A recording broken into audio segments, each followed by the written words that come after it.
The jungle floor was stained with the remnants of the morning kill. The lion stood over the carcass, his chest heaving, his jaws dripping with the evidence of his absolute authority. He did not hunt alone. In the shadows of the dense canopy, the tiger, the fox, and the crow watched. They were the architects of this terror. The tiger moved silently through the underbrush, flushing prey toward the clearing. The fox tracked scent trails across the damp earth, while the crow circled high above, a black speck against the sun, signaling the exact moment of vulnerability. This was the pact, a ruthless, clockwork cycle of death. When the lion struck, the forest went silent. He ate until he was sated, his muscles rippling with raw power. Only when he retreated into the thicket did the subordinates descend upon the remains. They fought over the scraps, their eyes darting toward the darkness where the lion rested. There was no mercy here, only the cold efficiency of the chain. The lion ruled with an iron paw, and his companions ensured that nothing moved in the shadows without their knowledge. The hierarchy was absolute. The routine broke on a sweltering afternoon. The jungle, usually a cacophony of small movements, suddenly went still. A massive shape pushed through the dense thicket, snapping branches with the weight of a boulder. It was a camel, separated from its caravan, stumbling into the clearing with heavy rhythmic steps. Its humped back cast a long, jagged shadow that stretched across the grass, reaching the very spot where the lion lay. The predators froze. The tiger, usually bold, pulled back into the ferns, his ears pinned flat against his skull. The fox crouched low, its nose twitching. Even the crow, perched on a high branch, ceased its rhythmic cawing, its head snapping toward the intruder. The lion rose slowly. He had never seen such a beast. The camel stood tall, its neck arched, its eyes wide and unblinking. It did not run. The lion circled the perimeter, his claws digging deep into the soil. The lion's tail twitched in sharp, erratic arcs. The tension in the clearing hung thick, a physical weight pressing down on the grass. The lion kept his distance, his shoulders bunched, eyes darting to the tiger and fox for a reaction. They were equally paralyzed, their bodies tense, muscles locked in a state of indecision.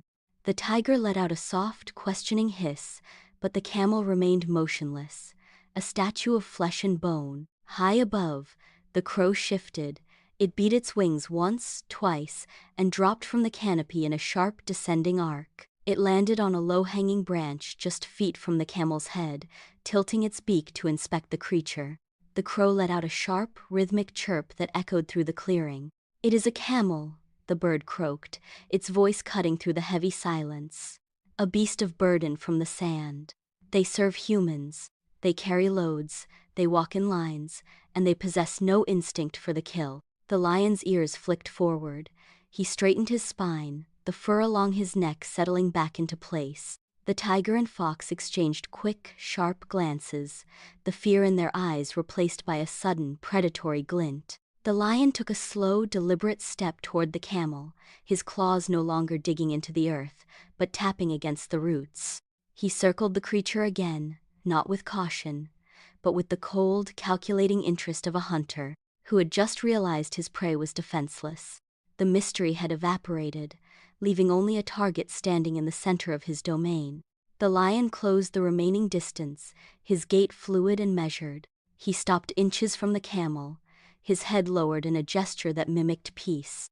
When he spoke, his voice was smooth as oil, stripped of its usual gravelly edge.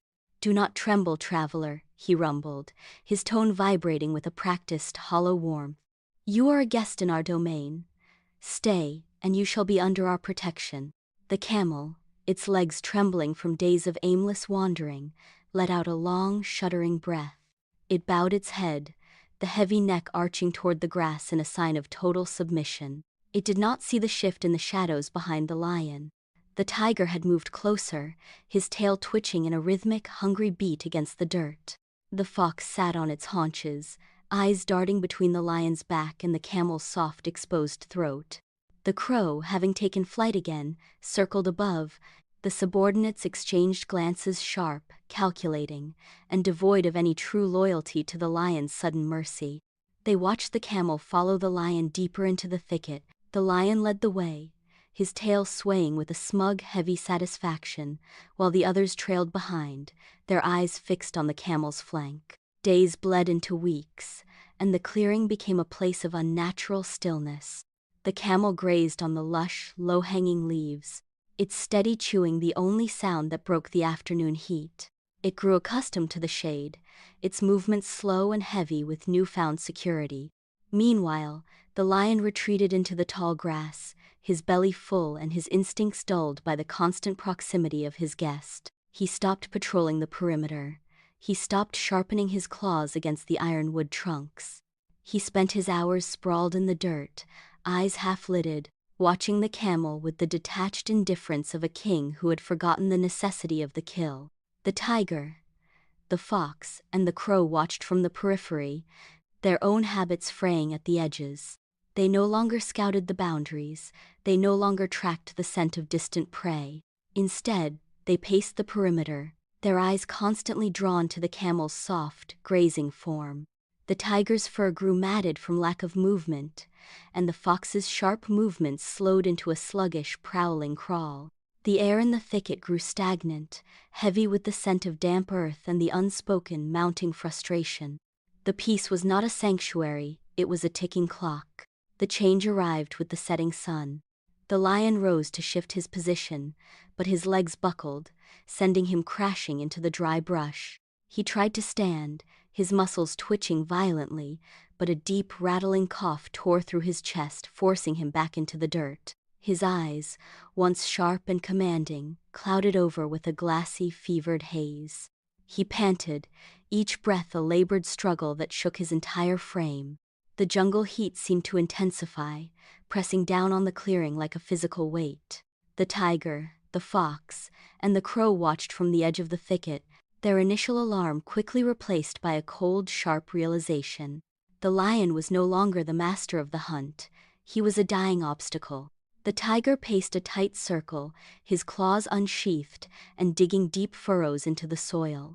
The fox crept closer, sniffing the air, catching the sour, metallic scent of the lion's sickness. They retreated into the deepest shadows, away from the king's labored wheezing. The subordinates huddled together, their voices dropping to a low, jagged hiss.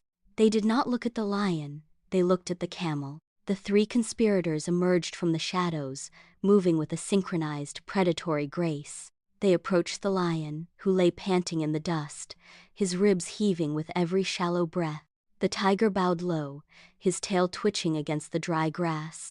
"King," he began, his voice smooth and calculated, "we have served you through every season. But we are starving. The camel is strong, it could sustain us all." The lion attempted to roar, but only a weak, rattling sound escaped his throat. He shook his head, his eyes flickering with a dying spark of defiance. "I gave my word," he wheezed. "It is my guest." The fox stepped forward, his movements fluid and precise.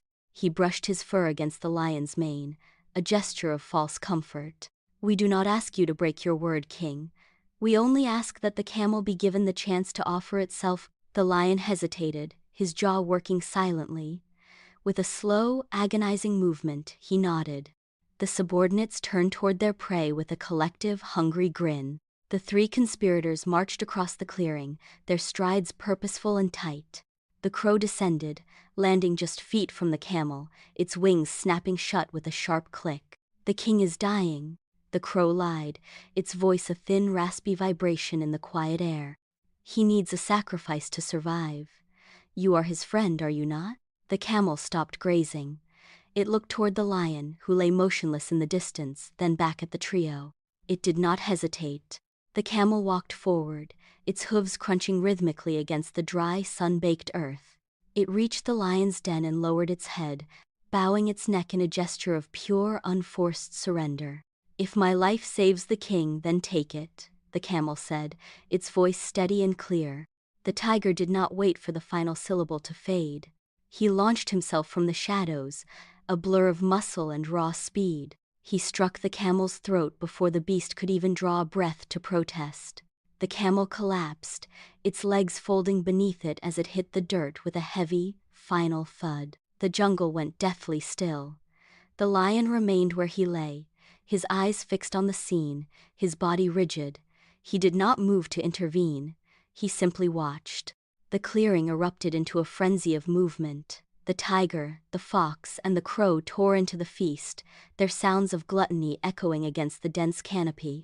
The lion lay in the tall grass, his body still, his eyes wide and unblinking. He watched the fur fly and the earth darken with blood, the iron power he once commanded now reduced to this hollow, visceral display. He tried to stand, but his limbs felt heavy, anchored to the soil by the weight of his own broken word. The fever had receded, leaving behind a cold, biting clarity. He looked at his paws, the same paws that had once enforced his law, and saw only the stain of a coward. The subordinates did not look his way. They were too occupied with the spoils of their deception, their tearing teeth and sharp claws working in rhythmic, mindless unison. The lion turned his head away, staring into the deep, impenetrable shadows of the jungle. He had traded his honor for a single, fleeting meal, and the cost was absolute. The forest, once a domain of order and strength, now felt like a cage. No birds sang, no wind stirred the leaves. The jungle had fallen into a suffocating, permanent silence, leaving the king to lie in the dirt, surrounded by the wreckage of his own integrity, waiting for a dawn that would no longer hold the same authority.